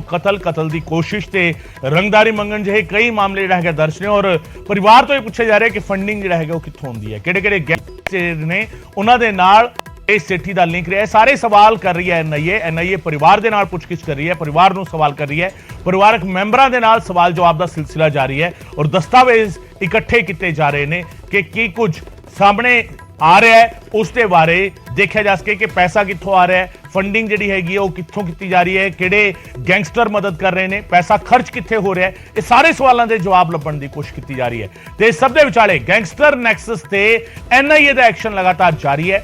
ਗੈਂਗਸਟਰਾਂ ਦੇ ਕਈ ਵਿਦੇਸ਼ੀ ਅਤਵਾਦੀਆਂ ਦੇ ਨਾਲ ਕਨੈਕਸ਼ਨ ਵੀ ਸਾਹਮਣੇ ਆਏ ਨੇ। ਪਿਛਲੇ ਮਹੀਨੇ ਐਨਆਈਏ ਦੀ ਛਾਪੇਮਾਰੀ ਦੇ ਵਿੱਚ ਵੱਡੇ ਸਬੂਤ ਮਿਲੇ ਸਨ। ਗੈਂਗਸਟਰ ਨੀਰਜ ਬਵਾਨਾ ਦੇ ਘਰੋਂ ਕਈ ਕਿਤਾਬਾਂ ਵੀ ਮਿਲੀਆਂ। ਜੀ ਇਹ ਆਪਣੇ ਆਪ ਵਿੱਚ ਹੈਰਾਨ ਕਰਨ ਵਾਲਾ ਹੈ। ਗੈਂਗਸਟਰ ਦੇ ਘਰੋਂ ਕਿਤਾਬਾਂ ਬਰਾਮਦ ਹੁੰਦੀਆਂ ਨੇ ਤੇ ਕਿਤਾਬਾਂ ਜਿਹੜੀਆਂ ਮਿਲੀਆਂ ਉਹ ਇਜ਼ਰਾਈਲ ਦੀ ਖੁਫੀਆ ਏਜੰਸੀ ਮੋਸਾਦ ਤੇ ਲਿਖੀਆਂ ਗਈਆਂ ਕਿਤਾਬਾਂ ਸੀਗੀ। ਮੋਸਾਦ ਦੇ ਕਈ ਗੁਪਤ ਆਪਰੇਸ਼ਨ ਜਿਹੜੇ ਸੀ ਉਹਨਾਂ ਤੇ ਲਿਖੀਆਂ ਹੋਈਆਂ ਕਿਤਾਬਾਂ ਗੈਂਗਸਟਰ ਨੀਰਜ ਬਵਾਨਾ ਦੇ ਘਰੋਂ ਬਰਾਮਦ ਹੋਈਆਂ।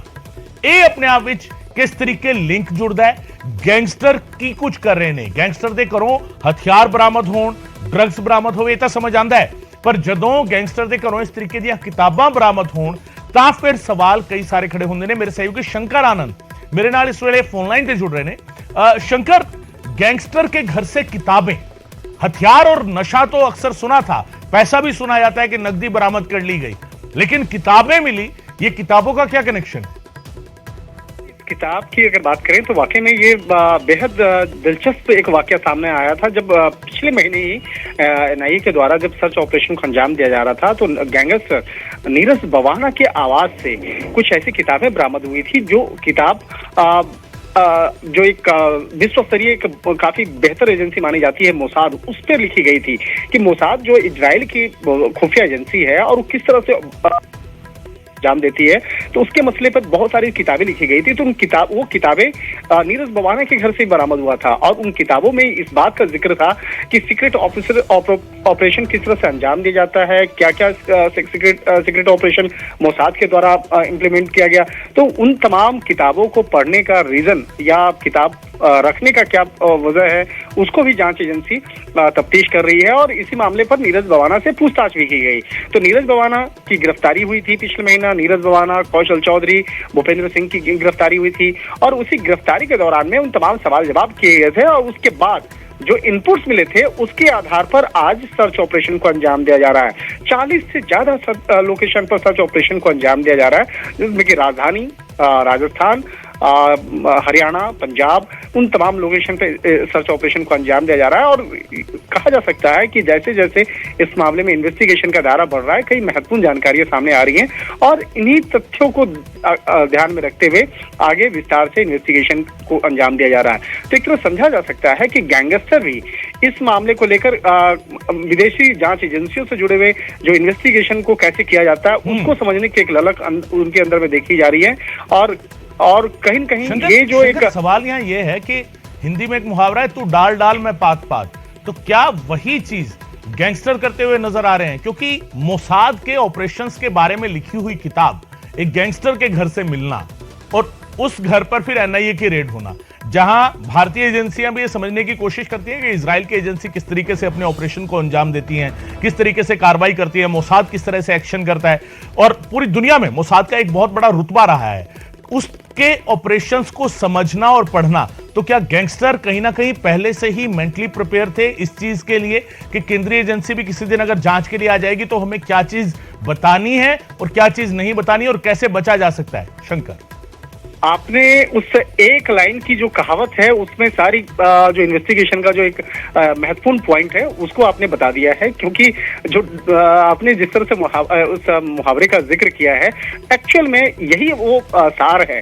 कि गैंगस्टर इन जांच एजेंसियों से भी आगे निकलना चाहती है और शायद यही वजह है कि विदेशी जो खुफिया एजेंसी है मोसाद, जो एक अंतर्राष्ट्रीय स्तर के सबसे बेस्ट एजेंसी मानी जाती है, तो वो किस तरह से काम करती है उसके पैटर्न को समझने के लिए कहीं न कहीं गैंगस्टर ये काम कर रहे हैं। और जिस तरह से एक इल्जाम लग रहा है कि विदेश के कई आतंकी संगठन और विदेशी संगठन किस तरह से भारत के अंदर में जो ये गैंगस्टर है उसका दुरुपयोग कर रही है, किस तरह से बाकायदा उनको एक आपस में जोड़ रही है, आपस में और कई गैंगस्टर का नेटवर्क को जोड़ने का जो प्रयास किया जा रहा है और टारगेट किलिंग और अवैध वसूली इस तरह के मामलों को इंप्लीमेंट करवाया जा रहा है। तो अपने आप में एक बहुत बड़ा सवाल है और कहीं न कहीं इस सवालों की गुत्थी को सुलझाने के लिए जांच एजेंसी अब आगे काम कर रही है और शायद यही तकाजा है कि 1 महीने के अंदर ये ऑपरेशन पार्ट 2 एनआईए के द्वारा चलाया गया और इसमें उन गैंगस्टर के गुर्गे और गैंगस्टर को मदद करने वाले जो लोग हैं उसके खिलाफ ये सर्च ऑपरेशन को अंजाम दिया जा रहा है। तो कहीं न कहीं कहा जा सकता है कि ये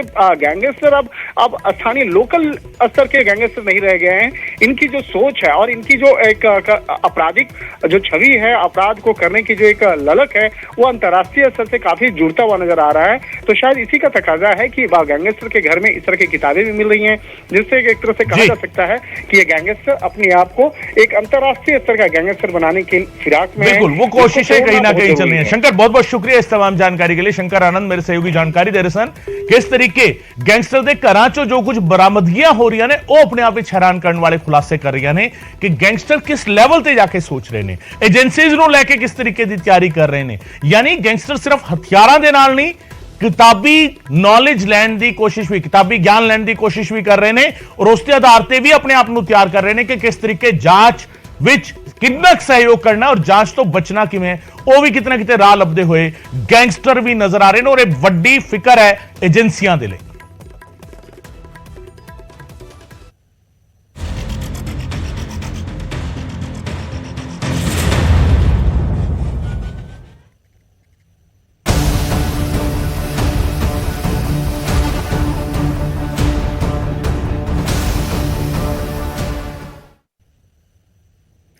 संगरूर तो एमपी सिमरनजीत सिंह मान नूं नो एंट्री कह रही है जम्मू कश्मीर की पुलिस। जी हां, मान नूं रोके जाण ते बवाल जारी है। सिमरनजीत सिंह मान ने सड़क ते ही धरना ला दिता है। कल रात तो ही धरने ते बैठे ने सिमरनजीत सिंह मान। रोकिया गया सीगा उन्हां नूं जम्मू कश्मीर दे विच कठुआ दे विचों एंटर करना चाह रहे सीगे। सिमरनजीत मान ने सड़क ते ही धरना ला दिता ते कल रात तो ही धरने ते सिमरनजीत सिंह मान बैठे हुए ने। नो एंट्री जम्मू कश्मीर दे विच नो एंट्री दे मसले नूं लैके उन्होंने धरना लाया हुआ है और सिमरनजीत सिंह मान ने सड़क ते ही धरना ला दिता। कल रात तो ही धरने ते बह गए सीगे ते जम्मू कश्मीर ते लखनपुर बॉर्डर ते सिमरनजीत सिंह मान नूं रोकिया गया है। प्रशासन ने अगे जाने की इजाजत नहीं दी। जम्मू कश्मीर हाईकोर्ट का रुख करांगे। सिमरनजीत सिंह मान यह कह रहे हैं कठुआ जाना चाहते सन। सिमरनजीत सिंह मान ते मान की यात्रा के नाल अशांति फैल सकती है, प्रशासन का यह तर्क है। देर रात तक भी हंगामा होंदा रहा। मान के वर्करां ने केंद्र सरकार के खिलाफ जबरदस्त नारेबाजी की। तुहानूं दस दईए कि मान ने कठुआ दे विच एक प्रोग्राम दे विच हिस्सा लेना सी, पर कठुआ दे एसएसपी ने एक नोटिस जारी कर कहा कि मान की यात्रा के नाल अशांति फैल सकती है, जिस करके उन्होंने जम्मू कश्मीर में एंट्री नहीं मिली। और हुण सिमरनजीत मान के हवाले तो एक बड़ी खबर सामने आ रही है कि वह अदालत का रुख करेंगे। हाईकोर्ट जिहड़ा है वो जा सकते हैं। जम्मू कश्मीर एडमिनिस्ट्रेशन के इस फैसले के खिलाफ सिमरनजीत सिंह मान एंट्री ना मिलने ते बवाल होया है, पर हुण इस बवाल ते कानूनी कार्रवाई करन दे रोह विच नजर आ रहे हैं सिमरनजीत सिंह मान। साडे न्यूज़ 18 जम्मू कश्मीर ते लेह लद्दाख चैनल के संपादक तेजिंदर सिंह सोढ़ी साडे नाल इस वेले फोन लाइन ते जुड़ रहे हैं। सोढ़ी साहब, इस पूरे मामले को किस तरीके देखिए, ये जिहड़ा सिनेरियो हैगा सिमरनजीत सिंह मान अड़े हुए ने कि उन्होंने जान दिता जाए और सिमरनजीत सिंह मान हुण नैक्सट स्टैप चुक रहे हैं कि वो हाईकोर्ट जाके अपील करेंगे प्रशासन के इस फैसले के खिलाफ। देखो जी, बिल्कुल सही है। रात का जिहड़ा विवाद है ये चलता पिया। सिमरनजीत सिंह मान अपने कुछ साथियों के नाल जम्मू कश्मीर की एंट्री कर रहे सीगे क्योंकि उन्होंने कोई कार्यक्रम सीगा कठुआ विच।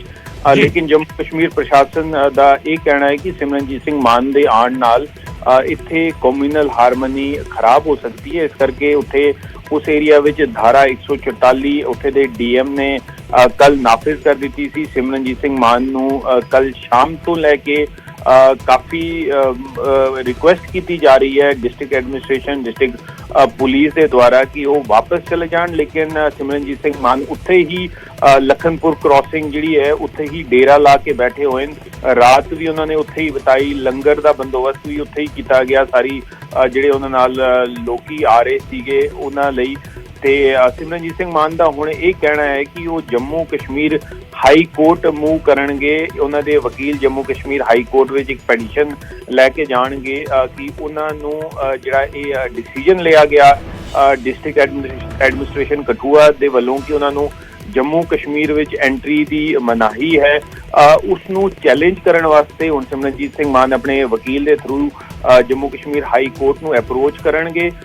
फिलहाल जिहड़ा उन्हां दे वकील है वो कहने जदों साडी न्यूज़ 18 जम्मू कश्मीर लद्दाख हिमाचल की उन्हां नाल गल हुई तो वो कहने कि उन्हें कुछ ही देर विच जम्मू कश्मीर हाई कोर्ट पहुँच के ये एप्लीकेशन उत्थे सबमिट करनगे ताकि सिमरनजीत सिंह मान जिन्हां नू जम्मू कश्मीर के बॉर्डर ते पंजाब नाल लगे हुए बॉर्डर से रोक लिता गया है लखनपुर इलाके विच, ਉਹਨਾਂ ਨੂੰ ਜੰਮੂ ਕਸ਼ਮੀਰ ਆਉਣ ਦੀ ਜਿਹੜੀ ਹੈ ਉਹ ਪਰਮਿਸ਼ਨ ਦੇ ਦਿੱਤੀ ਜਾਵੇ। ਸਾਡੇ ਕੋਲ ਇਸ ਵਕਤ ਕੁਝ ਐਕਸਕਲੂਸਿਵ ਵਿਜ਼ੂਅਲਸ ਵੀ ਆਏ ਹੋਏ ਨੇ ਜਿੱਥੇ ਸਿਮਰਨਜੀਤ ਸਿੰਘ ਮਾਨ ਆਪਣੇ ਵਕੀਲਾਂ ਦੇ ਜਿਹੜਾ ਵਕਾਲਤਨਾਮਾ ਹੈ ਉਹਦੇ ਤੇ ਸਿਗਨੇਚਰ ਕਰ ਰਹੇ ਨੇ, ਆਪਣੇ ਵਕੀਲ ਨੂੰ ਪਰਮਿਸ਼ਨ ਦਿੰਦੇ ਪਏ ਕਿ ਉਹਨਾਂ ਤੇ ਬਿਹਾਫ ਤੇ ਉਹ ਜਾ ਕੇ ਜੰਮੂ ਕਸ਼ਮੀਰ ਹਾਈ ਕੋਰਟ ਵਿੱਚ ਇਹ ਐਪਲੀਕੇਸ਼ਨ ਦਾਖਲ ਕਰਨ ਕਿ ਉਹਨਾਂ ਦੀ ਜਿਹੜਾ ਇਹ Jammu Kashmir administration especially Kathua administration ਦਾ ਇਹ ਡਿਸੀਜਨ ਕਿ ਉਹਨਾਂ ਨੂੰ ਐਂਟਰੀ ਨਾ ਦਿੱਤੀ ਜਾਵੇ, ਉਹਨੂੰ ਜੰਮੂ ਕਸ਼ਮੀਰ ਹਾਈ ਕੋਰਟ ਵਿੱਚ ਚੈਲੰਜ ਕੀਤਾ ਜਾਵੇ। ਜੀ ਤੇਜਿੰਦਰ ਜੀ, ਕੀ ਉਸ ਪ੍ਰੋਗਰਾਮ ਦੇ ਬਾਰੇ ਕੋਈ ਜਾਣਕਾਰੀ ਮਿਲ ਪਾਈ ਹੈ? ਕਠੂਆ ਵਿੱਚ ਕਿਹੜੇ ਪ੍ਰੋਗਰਾਮ ਦੇ ਵਿੱਚ ਉਹਨਾਂ ਨੇ ਸ਼ਾਮਿਲ ਹੋਣਾ ਸੀਗੇ ਜਾਂ ਉਹਨਾਂ ਨੇ ਜਾ ਕੇ ਕੋਈ ਪ੍ਰੋਗਰਾਮ ਉੱਥੇ ਆਰਗੇਨਾਈਜ਼ ਕਰਨਾ ਸੀ? ਦੇਖੋ ਜੀ, ਜਿਹੜੀ ਇਸ ਵਕਤ ਦੀ ਡਿਟੇਲ ਹੈਗੀ, ਪਹਿਲੇ ਤੇ ਉਹਨਾਂ ਨੇ ਜੰਮੂ ਕਸ਼ਮੀਰ ਪ੍ਰਸ਼ਾਸਨ ਨੂੰ ਆਪਣੇ ਆਉਣ ਦੇ ਬਾਰੇ ਕੋਈ ਵੀ ਇਨਫੋਰਮੇਸ਼ਨ ਨਹੀਂ ਦਿੱਤੀ ਸੀ। ਜੰਮੂ ਕਸ਼ਮੀਰ ਪ੍ਰਸ਼ਾਸਨ ਦਾ ਇਹ ਕਹਿਣਾ ਹੈ ਕਿ ਸਾਡੇ ਕੋਲ ਉਹਨਾਂ ਦਾ ਕਿਸ ਤਰ੍ਹਾਂ ਦਾ ਕੀ ਪ੍ਰੋਗਰਾਮ ਹੈ ਉਹਦੀ ਕੋਈ ਡਿਟੇਲ ਨਹੀਂ ਸੀਗੀ, ਕੋਈ ਆਫੀਸ਼ੀਅਲ ਕਨਫਰਮੇਸ਼ਨ ਨਹੀਂ ਸੀਗੀ। ਜਦੋਂ ਵੀ ਕੋਈ VIP ਜੰਮੂ ਕਸ਼ਮੀਰ ਵਿੱਚ ਜਾਂ ਕਿਸੇ ਦੂਜੇ ਸਟੇਟ ਵਿੱਚ ਜਾਂਦਾ ਹੈ, ਪਹਿਲੇ ਉੱਥੇ ਦੀ ਐਡਮਿਨਿਸਟ੍ਰੇਸ਼ਨ ਨੂੰ ਦੱਸਿਆ ਜਾਂਦਾ ਹੈ ਤਾਂ ਕਿ ਉਹਨਾਂ ਦੇ ਰਹਿਣ ਦਾ, ਖਾਣ ਪੀਣ ਦਾ, ਸਿਕਿਉਰਿਟੀ ਦਾ, ਟੁਰਨ ਫਿਰਨ ਦਾ ਸਾਰਾ ਬੰਦੋਬਸਤ ਕੀਤਾ ਜਾਵੇ। ਲੇਕਿਨ ਇਸ ਕੇਸ ਵਿੱਚ ਜਦੋਂ ਸੰਗਰੂਰ ਦੇ MP ਸਿਮਰਨਜੀਤ ਸਿੰਘ ਮਾਨ ਨੇ ਜੰਮੂ ਕਸ਼ਮੀਰ ਆਉਣਾ ਸੀ, ਕਠੂਆ ਆਉਣਾ ਸੀ, ਉਹਨਾਂ ਨੇ ਕੋਈ ਵੀ ਜੋ ਇਨਫੋਰਮੇਸ਼ਨ ਸੀ ਉਹ ਨਹੀਂ ਦਿੱਤੀ ਸੀ। ਹਾਲਾਂਕਿ ਜਿਹੜੇ ਉੱਥੇ ਦੇ ਲੋਕਲ ਕੁਝ ਸਿੱਖ ਆਗੂ ਹੈਗੇ ਕਠੂਆ ਦੇ, ਉਹਨਾਂ ਦਾ ਕਹਿਣਾ ਹੈ ਕਿ ਇੱਕ ਰਿਲੀਜੀਅਸ ਪ੍ਰੋਗਰਾਮ ਸੀਗਾ ਕਠੂਆ ਦੇ ਗੁਰਦੁਆਰੇ ਵਿੱਚ ਜਿੱਥੇ ਸਿਮਰਨਜੀਤ ਸਿੰਘ ਮਾਨ ਨੇ ਆਉਣਾ ਸੀ। ਉਹਦੇ ਇਲਾਵਾ ਉਹਨਾਂ ਨੇ ਕੁਝ ਡੈਲੀਗੇਸ਼ਨਸ ਸੀਗੀ ਜਿਨ੍ਹਾਂ ਨਾਲ ਉਹਨਾਂ ਨੇ ਮੀਟਿੰਗ ਕਰਨੀ ਸੀ ਤੇ ਕੋਈ ਜ਼ਿਆਦਾ ਵੱਡਾ ਕਾਰਜਕ੍ਰਮ ਨਹੀਂ ਸੀਗਾ। ਉਹਨਾਂ ਨੇ ਕਠੂਆ ਤੋਂ ਹੀ ਵਾਪਸ ਚਲੇ ਜਾਣਾ ਸੀ, ਬਟ ਇਹ ਜਿਹੜਾ ਹੁਣ ਇਸ਼ੂ ਹੈ ਕਾਫੀ ਦੇਰ ਤੋਂ ਲੱਗ ਰਿਹਾ ਕਿ ਐਸਕੇਲੇਟ ਹੋਏਗਾ। ਰਾਤ ਦਾ ਹੀ ਉੱਥੇ ਸਿਮਰਨਜੀਤ ਸਿੰਘ ਮਾਨ ਤੇ ਉਹਨਾਂ ਦੇ ਸਪੋਰਟਰ ਜਿਹੜੇ ਹੈਗੇ ਪ੍ਰੋਟੈਸਟ ਕਰਦੇ ਪਏ ਨੇ। ਉੱਥੇ ਉਹਨਾਂ ਨੇ ਐਡਮਿਨਿਸਟ੍ਰੇਸ਼ਨ ਦੇ ਖਿਲਾਫ ਨਾਅਰੇਬਾਜ਼ੀ ਵੀ ਕੀਤੀ ਹੈ ਤੇ ਰਾਤ ਨੂੰ ਉਹਨਾਂ ਨੇ ਰਾਤ ਉੱਥੇ ਹੀ ਬਿਤਾ ਕੇ ਹੁਣ ਸਵੇਰੇ ਇਹਨਾਂ ਨੇ ਵਕਾਲਤਨਾਮਾ ਸਾਈਨ ਕਰ ਲਿਆ ਹੈ ਆਪਣੇ ਵਕੀਲ ਨੂੰ ਜੰਮੂ ਕਸ਼ਮੀਰ ਹਾਈ ਕੋਰਟ ਵਿੱਚ ਐਪਲੀਕੇਸ਼ਨ ਮੂਵ ਕਰਨ ਦਾ, ਤਾਂ ਕਿ ਜਿਹੜਾ ਉਹਨਾਂ ਨੂੰ ਇਹ ਆਰਡਰ ਇਸ਼ੂ ਕੀਤਾ ਗਿਆ ਜੰਮੂ ਕਸ਼ਮੀਰ ਐਡਮਿਨਿਸਟ੍ਰੇਸ਼ਨ ਦੇ ਦੁਆਰਾ ਕਿ ਉਨੀ ਜੰਮੂ ਕਸ਼ਮੀਰ ਵਿੱਚ ਐਂਟਰੀ ਨਾ ਕਰਨ, ਉਹਨੂੰ ਕੁਐਸ਼ ਕਰਨ ਲਈ ਜੰਮੂ ਕਸ਼ਮੀਰ ਹਾਈ ਕੋਰਟ ਵਿੱਚ ਅਪੀਲ ਕਰਨਗੇ। ਜੀ ਬਹੁਤ ਬਹੁਤ ਸ਼ੁਕਰੀਆ ਤੇਜਿੰਦਰ ਜੀ ਇਸ तमाम ਜਾਣਕਾਰੀ ਦੇ ਲਈ। ਤੇਜਿੰਦਰ ਸਿੰਘ ਸੋਢੀ ਸੰਪਾਦਕ JKLS ਸਾਡੇ ਨਾਲ ਗੱਲ ਕਰ ਰਹੇ ਸੀਗੇ, ਨਿਊਜ਼ 18 JKLS ਦੇ ਸੰਪਾਦਕ ਸੀਗੇ ਤੇ ਦੱਸ ਰਹੇ ਨੇ ਕਿ ਵਕਾਲਤਨਾਮਾ ਬਕਾਇਦਾ ਸਿਮਰਨਜੀਤ ਸਿੰਘ ਮਾਨ ਵੱਲੋਂ ਸਾਈਨ ਕੀਤਾ ਗਿਆ, ਆਪਣੇ ਵਕੀਲ ਨੂੰ ਭੇਜਿਆ, ਉਹਨਾਂ ਨੇ ਹਾਈ ਕੋਰਟ ਭੇਜਣਗੇ, ਹਾਈ ਕੋਰਟ ਦੇ ਵਿੱਚ ਜਾ ਕੇ ਹੁਣ ਅਪੀਲ ਜਿਹੜਾ ਹੈਗਾ ਉਹ ਕੀਤੀ ਜਾਵੇਗੀ ਇਸ ਫੈਸਲੇ ਦੇ ਖਿਲਾਫ। ਹਾਲਾਂਕਿ ਪ੍ਰੋਗਰਾਮ ਜਿਹੜਾ ਹੈਗਾ ਉਹ ਤਾਂ ਕੱਲ ਦਾ ਸੀਗਾ ਔਰ ਪ੍ਰੋਗਰਾਮ ਜਿਹੜਾ ਹੈਗਾ ਜਾਂ ਅੱਜ ਵੀ ਜੇਕਰ ਹੋਣਾ ਸੀਗਾ ਤਾਂ ਉਹ ਸਾਰਾ ਵਕਤ ਜਿਹੜਾ ਹੈਗਾ ਉਹ ਲੰਘ ਚੁੱਕਿਆ, ਪਰ ਹੁਣ ਇਹ ਪੂਰੇ ਦਾ ਪੂਰਾ ਮਾਮਲਾ ਜਿਹੜਾ ਹੈਗਾ ਇਹ ਜਿਹੜਾ ਕਿਤੇ ਨਾ ਕਿਤੇ ਇੱਕ ਟਕਰਾਅ ਸੀਗਾ ਇੱਕ MP ਦਾ ਪ੍ਰਸ਼ਾਸਨ ਦੇ ਨਾਲ, ਉਹ ਟਕਰਾਅ ਜਿਹੜਾ ਹੈਗਾ ਉਹ ਐਸਕੇਲੇਟ ਹੁੰਦਾ ਨਜ਼ਰ ਆ ਰਿਹਾ। ਉਹ ਮਾਮਲਾ ਜਿਹੜਾ ਹੈਗਾ ਭਖਦਾ ਨਜ਼ਰ ਆ ਰਿਹਾ ਕਿਉਂਕਿ ਹੁਣ ਕਾਨੂੰਨ ਦੀ ਜਿਹੜੀ ਬਰੂਹਾਂ ਤੇ ਜਾ ਕੇ ਦਸਤਕ ਦੇਣਗੇ ਸਿਮਰਨਜੀਤ ਸਿੰਘ ਮਾਨ, ਅਦਾਲਤ ਦੀ ਬਰੂਹਾਂ ਤੇ ਜਾ ਕੇ ਇਸ ਮਾਮਲੇ ਨੂੰ ਚੱਕਣਗੇ ਸਿਮਰਨਜੀਤ ਸਿੰਘ ਮਾਨ ਤੇ ਅਦਾਲਤ ਕੀ ਕਹਿੰਦੀ ਹੈ, ਅਦਾਲਤ ਦਾ ਫੈਸਲਾ ਕੀ ਹੁੰਦਾ ਹੈ, ਇਹ ਆਪਣੇ ਆਪ ਵਿੱਚ ਫਿਰ ਆਉਣ ਵਾਲੇ ਦਿਨਾਂ ਦੇ ਵਿੱਚ ਉਸ ਦਾ ਜ਼ਿਕਰ ਹੁੰਦਾ ਰਹੇਗਾ। ਫਿਲਹਾਲ ਦੀ ਘੜੀ ਦੋਵੇਂ ਧਿਰਾਂ ਜਿਹੜਾ ਹੈਗਾ ਆਮੋ ਸਾਹਮਣੇ ਹੈਗੀਆਂ ਨੇ। ਪਹਿਲਾਂ ਵਾਂਗ ਹੀ ਸਿਮਰਨਜੀਤ ਸਿੰਘ ਮਾਨ ਵੀ ਧਰਨੇ ਤੇ ਮੌਜੂਦ ਨੇ ਤੇ ਦੂਜੇ ਪਾਸੇ ਪ੍ਰਸ਼ਾਸਨ ਵੀ ਉੱਥੇ ਤਿਆਰ ਬਰ ਤਿਆਰ।